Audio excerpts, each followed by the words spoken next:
Hello kaibigan, meron ka din bang channel sa YouTube and gusto mong i-monitor yung progress mo? Well, today tuturo ko sa inyo kung paano nga ba mag-monitor, kung malapit na ba tayong ma-monetize, and ano ba yung mga kailangan natin i-prepare, okay? So, ang una nyong kailangan gawin, mag-download kayo ng YouTube Studio. So, itatype nyo lang to sa inyong Google Play Store or App Store kung kayo ay naka-iPhone. Okay? So, i-open na natin to and naka-login na din ako dito. Ang kinaganda kasi nito, meron na itong pang-monitor. So, for example, dito makikita niyo yung dashboard. Dito sa may dashboard, makikita niyo dito yung channel analytics nyo, yung watch time hours for the last 28 days.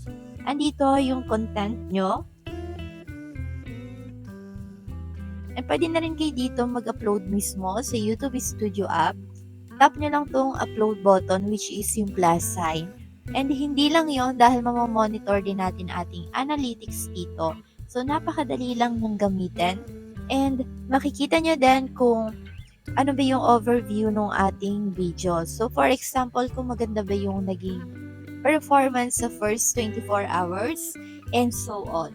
And dito sa community, makikita rin naman natin dito yung mga comments kung saan pwede na rin tayo mag-reply dito. Pasensya na din pala kayo kung minsan hindi rin kami nakakapag-sagot ng inyong comments dahil busy lang din talaga yung schedule.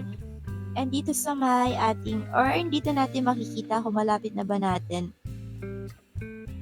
maabot yung pinaka-goal natin. So, dito, here, makikita natin dito yung weekly recap natin. Kung maganda ba yung naging progress ng ating account sa loob ng isang linggo.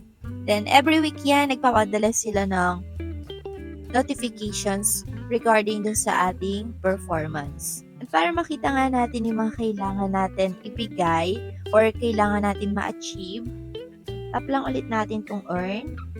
Ayan. So, i-double tap nyo lang para lumabas tong start your earning journey. So, pwede tayong kumita sa memberships, supers, and yung shopping. Pero hindi tayo dyan magfo-focus. Titingnan natin tong pinaka-eligibility natin, which is kailangan natin maabot yung 1,000 subscribers. Pero pag naabot natin yung starting nila na 500 subscribers, pwede na rin tayo add dito ng ating ID, okay? Dito nakalagay din 3,000 watch hour or 3 million short views.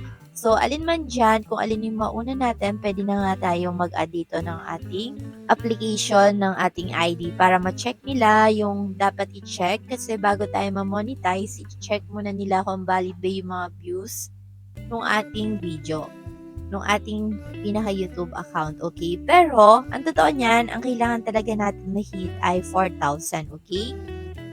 4,000 watch hour, then 1,000 subscribers. But don't worry, basta masipag kayo, consistent kayo, at gustong-gusto nyo talaga na ma-monetize kayo, walang imposible, okay? Kaya ano man katagal kayong ma-monetize, wag nyong i-compare yung inyong progress sa iba, okay?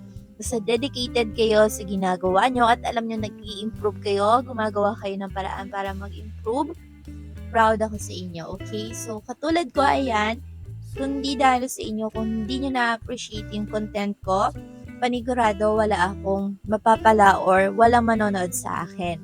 Pero nasa akin pa rin yun, kailangan ko din mag-improve para yung napapanood nyo ay quality and naibibigay ko talaga yung kailangan yung solution.